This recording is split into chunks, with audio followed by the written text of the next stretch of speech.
Yo, so it's been a while since we've seen an Avermedia capture card, but there's been so many, right? We've had the Avermedia Live Gamer Bolt, Ultra, 4Ks, there's loads of them. But now we have Live Gamer Extreme 3? Really?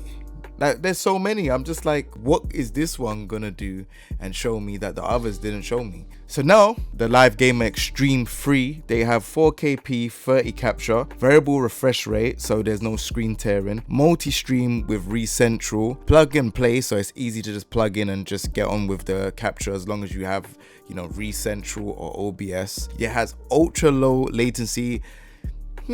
Obviously you have to plug it into your PC, so I want to know how low the latency is going to be. Are you going to see it like simultaneously work together, or is it going to be, oh, one is delayed? So I want to have a look at that as well. And audio line in and out, so I want to know how that works as well, because I thought they probably would have maybe, I don't know, maybe you can add your mic in. I don't know what's going on, but yeah, I'm looking forward to it, man. I feel like there's some stuff that I want to try. I want to try out some games on the PlayStation. There's no point trying out on the PC, but yeah, I'm gonna try out some games on the PlayStation, see how it looks, and yeah, I'll give you my verdict on it. So without further ado, let's get into it. All right, so what's in the box? So you get the Avermedia box here, and you get the wires. So you get the HDMI, a high speed HDMI. Sorry, I have to add that one in because I looked at this and I was like, oh, it says HDMI, high speed. So you also get the USB-C wire as well, so you can plug this into your capture card and into the PC. I would suggest plugging it in a 3.0 or 3.2. just so that you get that rapid connection, because some people like to put it in USB 2.0 and wonder why the capture card doesn't work. You have to plug it in a 3.0 or higher, and then you get these, you get a few leaflets in there. It's just like kind of like how to register it and stuff like that as well.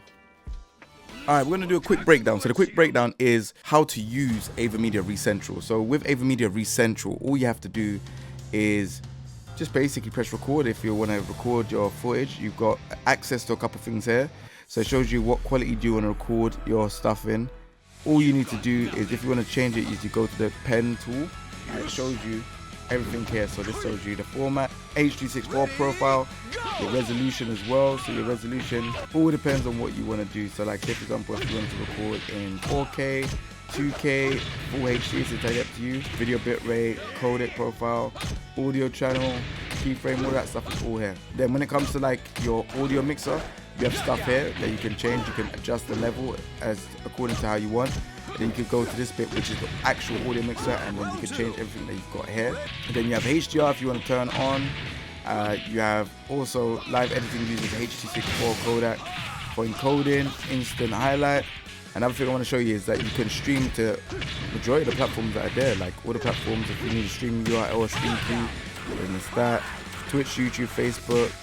Then you have a couple other ones that are from different countries. And then you also have multi-stream as well, where you can stream to multiple streams. You got to check your accounts in here. It's not hard. You click it, then you show which ones you want and keep adding them on. This bit here, the capture mode, I'm just going to explain something to you, so I'm going to click this to even show you.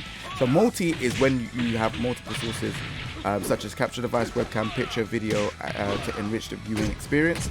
So that's multi if you want a couple things on screen. Single is effectively to reduce CPU loading by using hardware encoder. Only one video source can be recorded at a time. Then you have a bunch of options here like media share, the settings, stuff like that as well. So that is how you use Live Gamer Extreme 3 with the Avermedia Recentral. Basically, the whole purpose of me having this camera here is to showcase to you the low latency. Yeah, as you can see, look,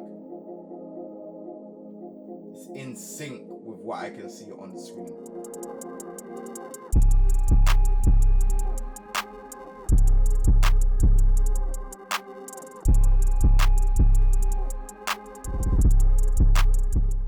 So what I'm going to do is I'm going to now give you my verdict.